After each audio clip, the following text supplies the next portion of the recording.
Hi, in this video I'll be unboxing Honor X7D. So we're gonna start from the bottom side of this box where we can find two protective stickers that need to be removed to access the accessories and the phone inside.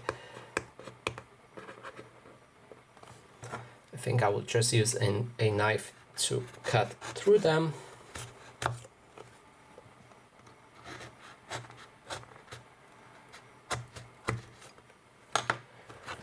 Then we can put it on its original side and remove the top cover. Inside, first thing that you should see is a phone itself. So let's try to remove it like this.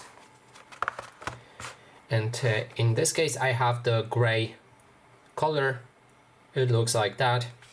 The cover is some kind of plastic. It's not metal. And of course the camera and everything, and the protective sticker on front of the screen.